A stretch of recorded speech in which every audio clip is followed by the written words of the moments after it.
My brother announced you're the family failure at Thanksgiving. So I smiled and now I'm his boss after buying out the business he thought he'd inherit. Quick reminder, don't just watch, be part of the family.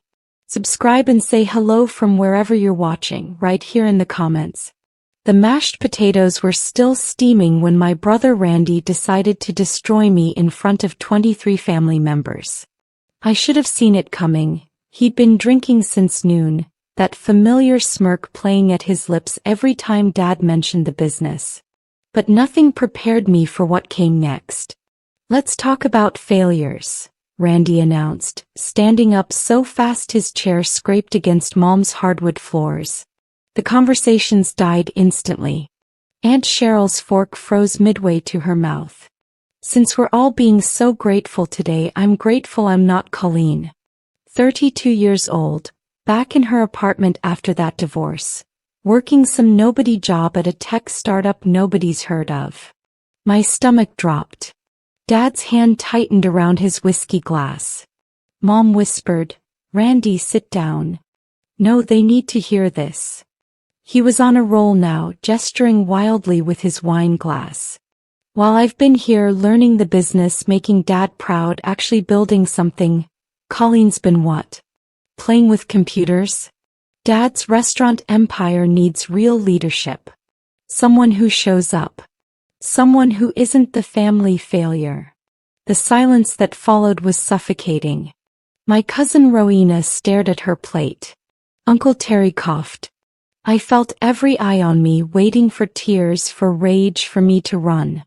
Instead, something cold and clear settled over me. I smiled. Not a fake smile, a real one. Because Randy had no idea that my nobody startup had just closed a $47 million Series B funding round. He didn't know I'd spent 3 years building relationships with investors who saw potential where my family saw disappointment. And he definitely didn't know that Dad's business partner, Mr. White, had been calling me for months about something Randy would never see coming. Growing up, Randy had always been untouchable. 4 years older, star quarterback, Dad's shadow at Mitchell's Soul Food and Catering every summer while I was too delicate for kitchen work. That's what Dad said when I was 14, eager to learn the business. "Baby girl, this isn't for you. Go read your books." So I did. I read everything. Business journals, tech magazines, case studies of family businesses that failed when they didn't innovate. I watched Dad build Mitchell's from 1 location to 12 across 3 states. Soul Food so good people drove hours for it. But I also watched him refuse to modernize, ignore online ordering, dismiss social media marketing. "That computer nonsense," he'd say, waving his hand. "People want real food, real experience. Not pictures on their phones." Randy agreed with everything Dad said. He had to. His entire identity was wrapped up in being Dad's successor. I remember his 18th birthday when Dad handed him a set of keys to the flagship restaurant. "One day, son, all this will be yours." A Mitchell man running Mitchell's. I wasn't at that party. I was at the library studying for college entrance exams, because my scholarship was the only way I could afford to leave. When I got into Morgan State University for computer science, Dad had shrugged. "If that's what you want, baby. But you always got a place at home." Randy had laughed. "Colleen the tech nerd. Never thought I'd see the day." He'd ruffled my hair like I was a child, not 17. "Good luck with that, sis. Real money's in real businesses." Now, sitting at this Thanksgiving table with his words still echoing, I remembered every dismissal, every assumption, every time they'd made me feel less than. 3 years ago I'd been at my lowest. My marriage to Terrence had imploded spectacularly. Turned out he'd been cheating with his coworker for 8 months. I'd been so focused on building my career at a failing marketing firm that I'd missed the signs. When I finally came home, broken, Randy had been insufferable. "Told you that tech stuff wouldn't work out," he'd said, not even looking up from his phone. We were at Sunday dinner, the weekly torture session. Maybe Dad can find you something in catering management. Answer phones or something. I'd wanted to scream that my marriage failing had nothing to do with my career, that actually I'd been headhunted by 3 startups before I'd even left my old job. But Dad's eyes had held such pity that I'd swallowed my pride and just nodded. That's when I met Lori. She was the sister of one of Dad's suppliers, young, brilliant, with ideas about a food delivery app that would revolutionize how restaurants connected with customers. We'd started talking at a supplier meeting I'd attended with Dad, back when I was still trying to be useful. Your dad's food is legendary, Lori had said, eyes bright with possibility. But his digital presence? Girl, it's non-existent. He's leaving money on the table. We'd exchanged numbers. Within weeks, we were building Dish Connect, a platform that used AI to match users with soul food restaurants based on their specific cravings, dietary needs, and location. Not just delivery. A whole experience. The first year we worked out of my cramped apartment. Lori coded while I handled business development, using every connection I'd ever made. Randy would text me occasionally, "How's the computer thing going? Dad says you're still at it. When you gonna get a real job?" After Randy's Thanksgiving announcement, I'd excused myself to the bathroom. My hands were shaking, but not from hurt, from fury mixed with opportunity. I pulled out my phone and saw 3 missed calls from Lori and a text. "White just called. He's ready. Are you?" Mr. White, Larry White, was Dad's business partner, though most people didn't know it. He'd invested heavily 15 years ago when Dad was expanding, taking a 40% stake. He'd been silent until recently, watching Randy mismanage 2 locations, alienate staff, and rack up health code violations that Dad kept covering up. In the mirror, my reflection stared back. Mom's eyes, Dad's stubborn chin, but something new. Determination that tasted like steel. I texted Lori back, "Yes. Draw up the papers." When I returned to the table, dessert was being served. Randy was holding court, describing his vision for expanding Mitchell's. "We go national," he was saying. "Franchises. Get the Mitchell name everywhere." Dad beamed. He'd been talking about franchising for years but lacked the capital. Randy apparently had a plan involving investors he'd met at his country club. I bit my tongue, knowing those investors would run screaming once they saw Mitchell's actual books, which I'd studied thoroughly during my months of helping Dad organize files. "Colleen, you're awfully quiet," Aunt Cheryl observed, her voice syrupy with false concern. "Cat got your tongue after Randy's little speech?" Everyone watched me again. This time I was ready. "Actually, Aunt Cheryl, I was just thinking about business strategy. Randy, you mentioned franchising. Have you considered the capital requirements? Industry standard is about $2.5 million per location for restaurant franchising. Plus legal fees, brand development, training, infrastructure." Randy's smile faltered. "I'm aware of the costs, Colleen. I've been running Dad's business for 3 years. Running 2 locations," I corrected gently, "while Dad runs the other 10. There's a difference." I turned to Dad. "Dad, you've built something incredible. Truly. But have you thought about digital integration? Mitchell's doesn't even have online ordering. Do you know you're losing approximately 40% of potential revenue to competitors who do?" Dad frowned. "We do just fine without all that." "You do. For now." I pulled out my phone, pulling up data I'd compiled months ago. "But your customer base is aging. The average age of a Mitchell's customer is 52. Younger demographics, 25 to 45. They're eating at Mama Jean's Kitchen and Savory South because those places have apps, loyalty programs, seamless delivery integration." The table had gone quiet again, but this time with interest instead of pity. Uncle Terry leaned forward. "That true, Ray? Your customer's that old?" Dad looked uncomfortable. Randy jumped in. Colleen doesn't know what she's talking about. She's never worked a day in the restaurant business. She's a tech person who just secured $47 million in Series B funding for a food tech startup. I interrupted. The words dropped like bombs. Our platform DishConnect launches in 3 weeks. We already have 87 soul food restaurants signed up across the South.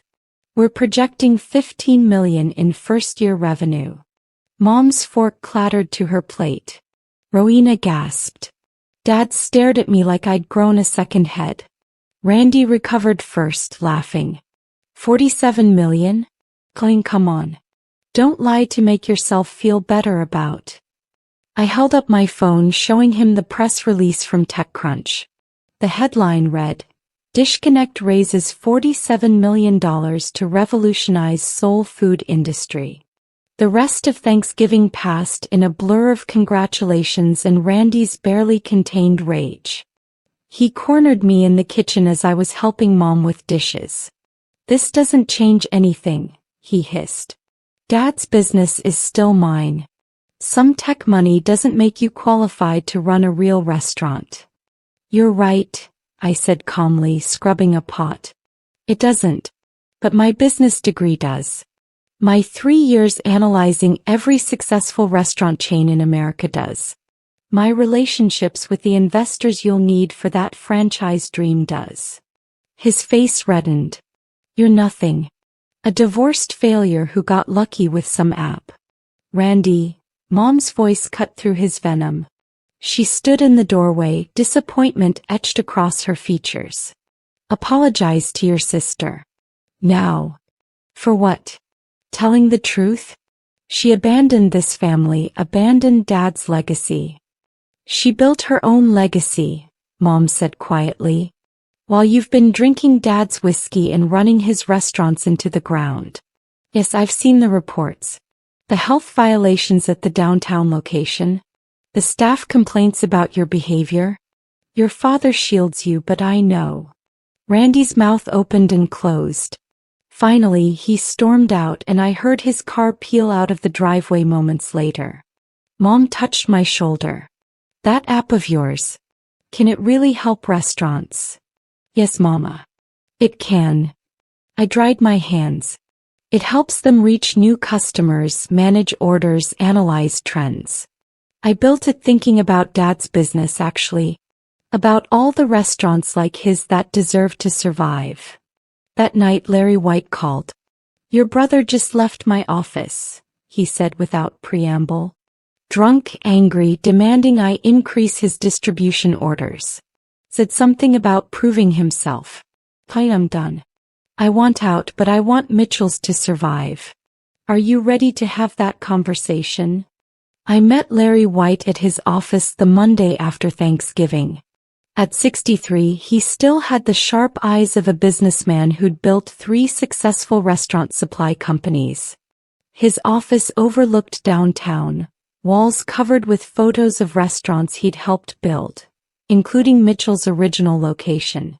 Your father and I go back 30 years, he began, pouring tea. I invested in Mitchell's because Ray had vision and heart. But he's stubborn and your brother. He trailed off diplomatically. Is running it into the ground, I finished. I've seen the numbers, Mr. White. The 2 locations Randy manages directly are bleeding money. High turnover, inconsistent quality, customer complaints up 40% in 2 years. White nodded slowly. Your father won't see it. He sees his son, his legacy. But I see the financials. Last quarter we barely broke even. The industry's changing, Colleen. Restaurants that don't adapt die. I don't want Mitchell's to die, but I can't keep throwing money at Randy's mismanagement. What are you proposing? He slid a folder across his desk. I'm 73% certain your father will need a capital injection within 6 months. Randy's franchise plan will fail. I've seen his projections, they're fantasy. When that happens, when your father's back is against the wall, I want to sell my 40% stake. To you. My heart hammered. Mr. White, that's worth about 12 million, yes. But I'll sell it to you for 8 with a payment plan.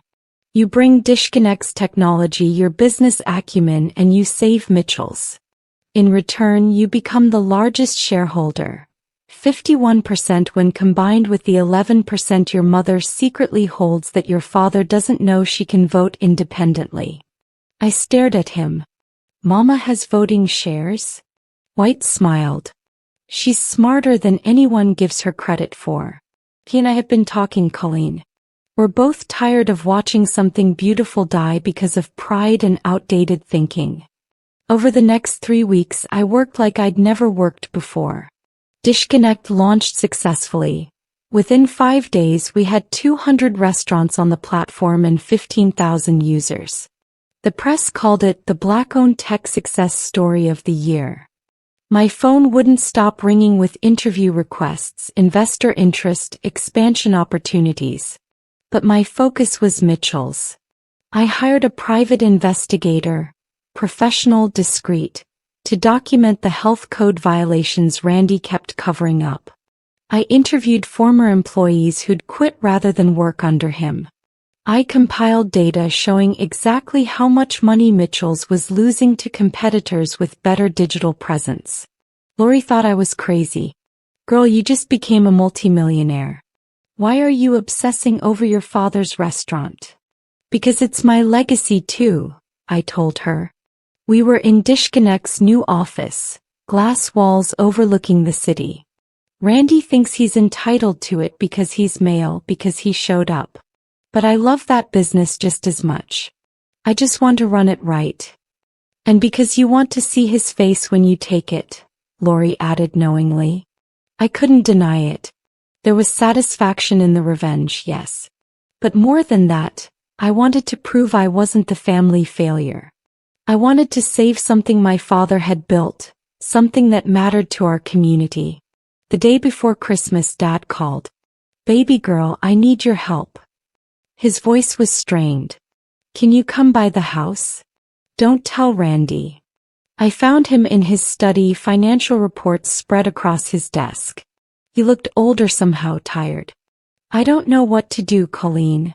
The downtown location. We failed another health inspection. If we don't fix it, we lose the license. That's $300,000 in renovations we don't have. Where's Randy? In Aruba. Christmas vacation with his girlfriend. Said he needed a break from the stress. I sat across from my father and chose my words carefully. Dad, I want to help you. But we need to have an honest conversation about Randy. Don't start. Dad. My voice was firm. I love him. He's my brother. But he's destroying what you've built. Not on purpose, maybe. But through neglect, through arrogance, through refusing to adapt. I showed him everything. The employee testimonials. The documented health violations at both locations Randy managed directly. The comparative data showing how his locations underperformed the others. The financial projections showing Mitchell's would be insolvent within 8 months at the current trajectory. Dad's face crumbled. He's my son. I wanted to give him something, a legacy. He needs to earn it, Dad. Just like you did. You started with one food truck and built an empire. You didn't inherit it. You created it through hard work and innovation. Randy thinks the name Mitchell entitles him to success without the work.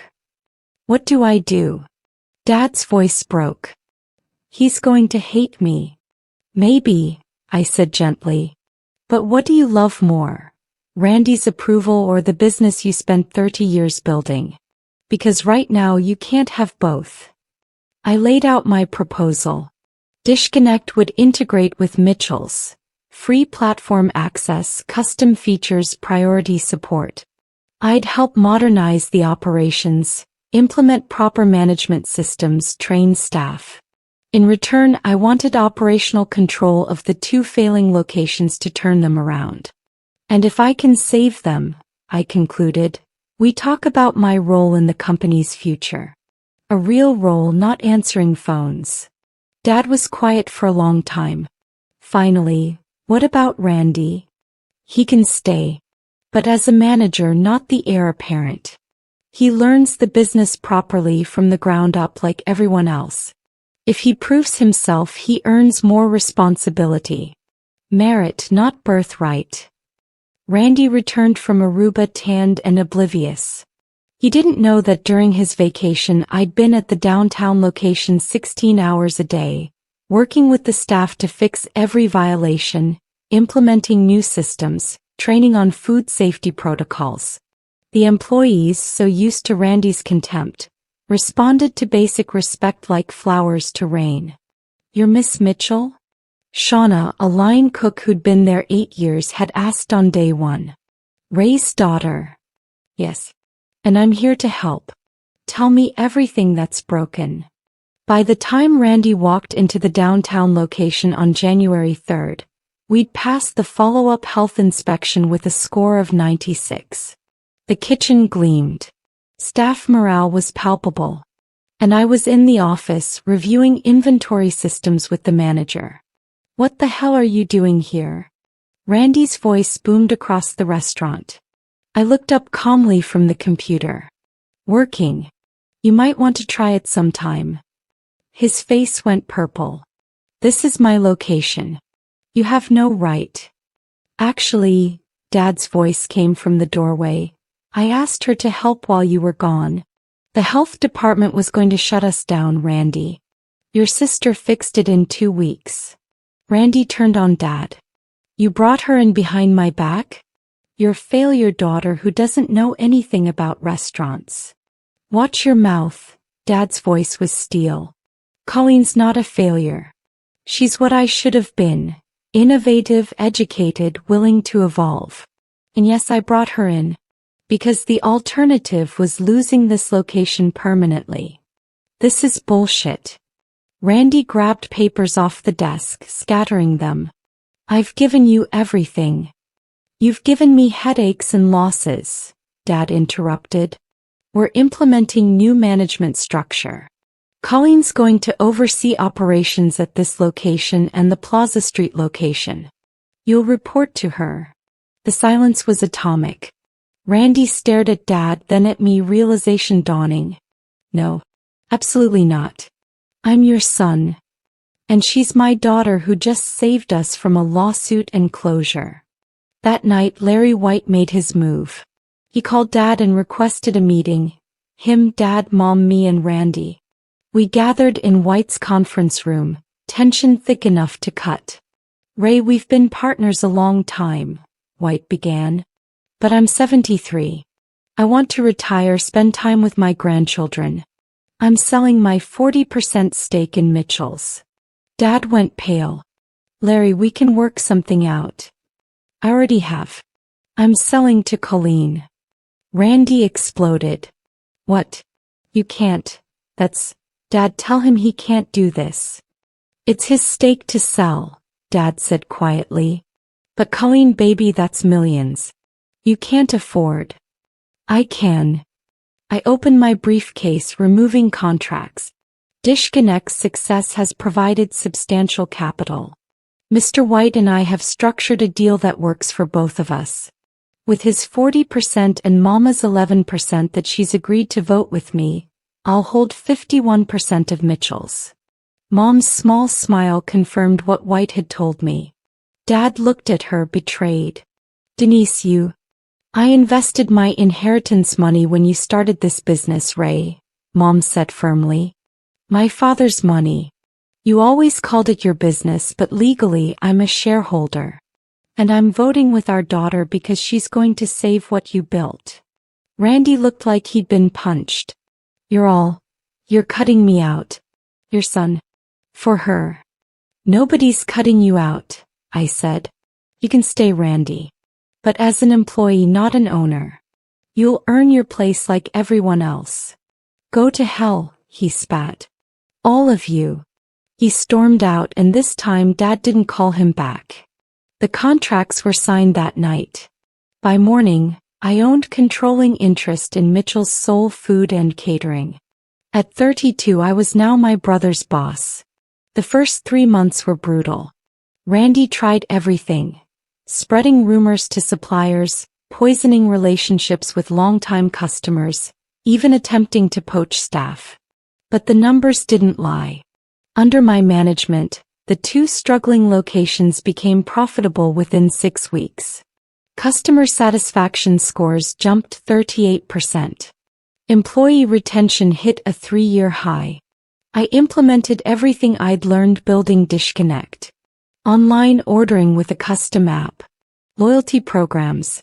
Social media presence managed by a team who understood our audience.